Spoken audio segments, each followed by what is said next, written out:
Hi, I'm Jenny Hutchinson from the Hyde collection, located in Glens Falls, New York. And this evening, I'm sharing the answer to our Guess the Silhouette challenge. This week's silhouette features an object in the collection that our visitors often have questions about. There's actually two in our collection, and they are two of the more unassuming characteristics of our music room. Yet, if they catch your eye and you notice them, you may have questions about them.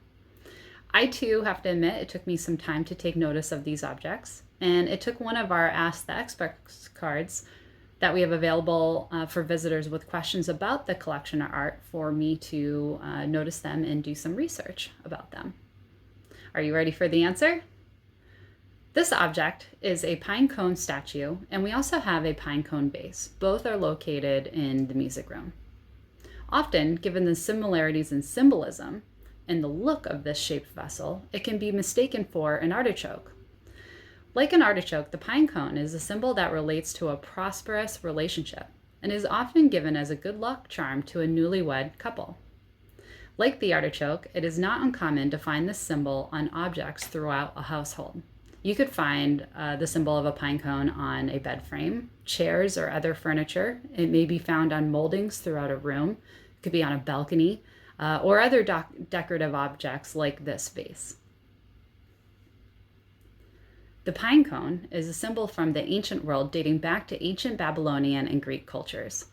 It was a symbol associated with the divine and representation of immortality.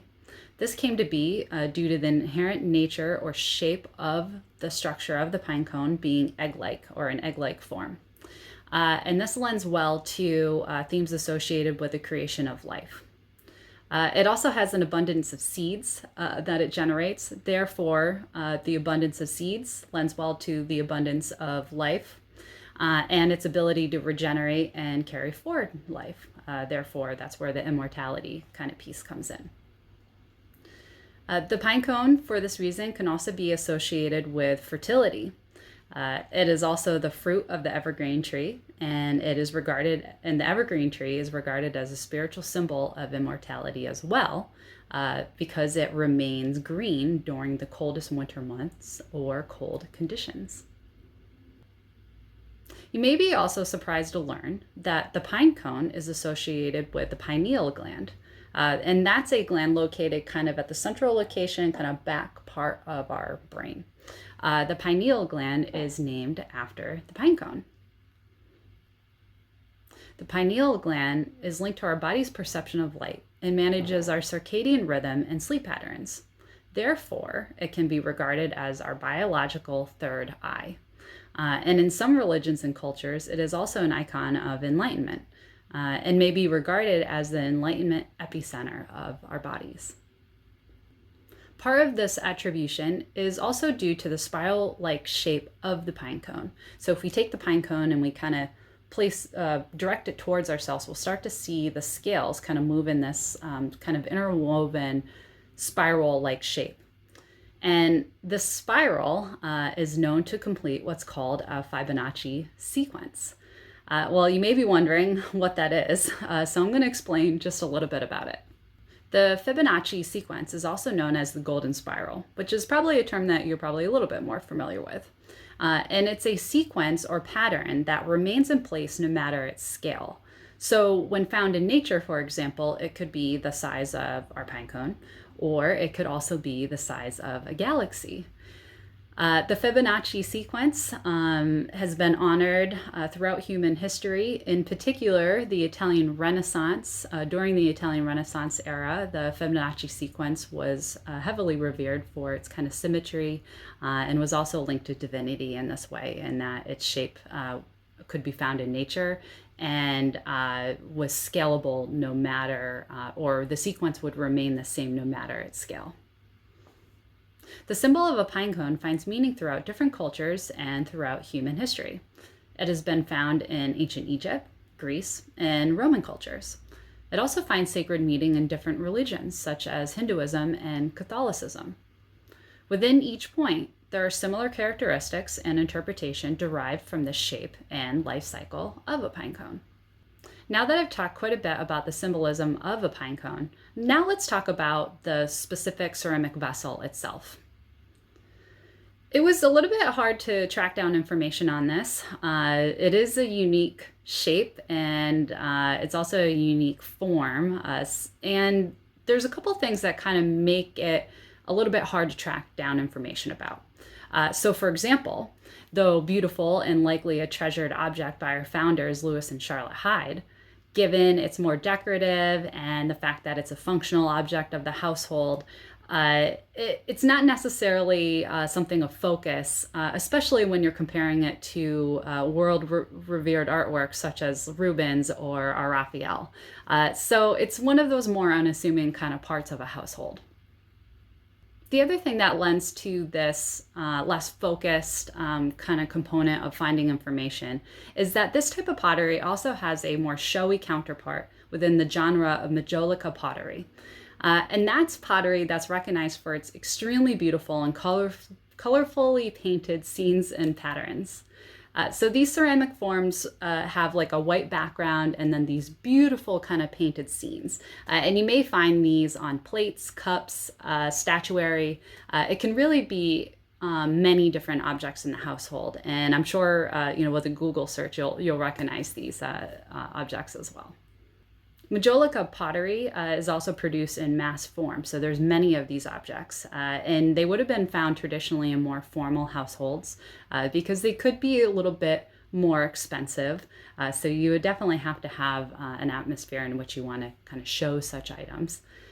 And the other thing to consider here is because they're produced in mass, there's many of these objects, so they wouldn't necessarily kind of be deemed as important as maybe some of those other kind of very collectible things that are within a room. In contemporary times, you can still find objects such as our Pinecone statue and vase. There are also many. With another quick Google search, you would probably be able to pull up all different kinds. But what's important to note here is that these objects are produced likely by machinery and not necessarily by hand, unless you are purchasing them from an independent artisan.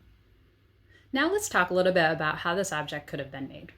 If made by hand, this object would have been thrown on a potter's wheel. So you have to kind of imagine the Pinecone statue as a shape. So like kind of imagine it without its scales and kind of see more of a smooth kind of orb-like form. That would have been thrown on a potter's wheel.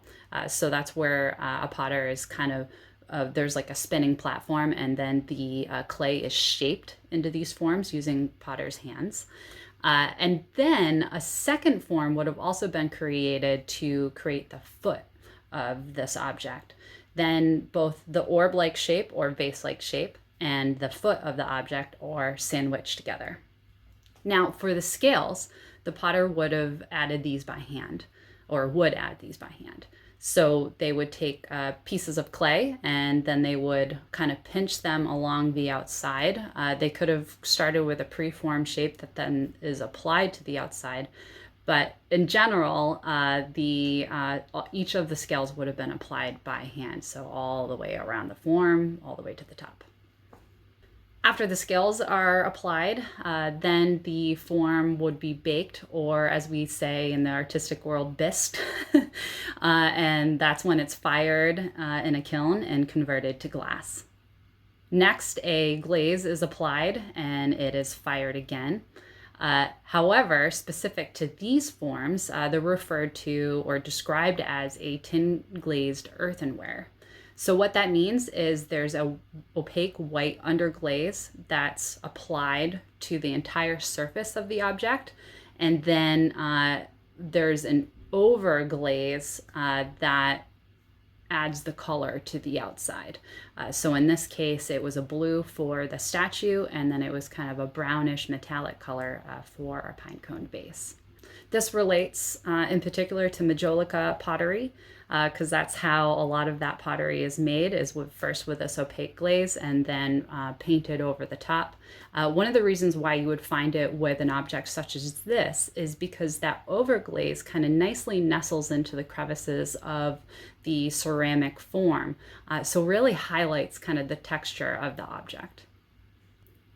As I mentioned earlier, these objects were produced in mass, it wouldn't be untypical for a workshop to produce many of these forms. Nowadays, this would be created using machinery. So instead of by hand, the factory would have a form that clay slip is poured into, and then same process, fired, baked, made into glass, and then the glaze is applied again, likely using machinery. Now for the overpaint or the overglaze, that is likely stamped on, although there could be some situations in which maybe it's applied by hand as well, or maybe it's like dipped in some way. That I would need to do some further research on to kind of know more exactly how that process is happening.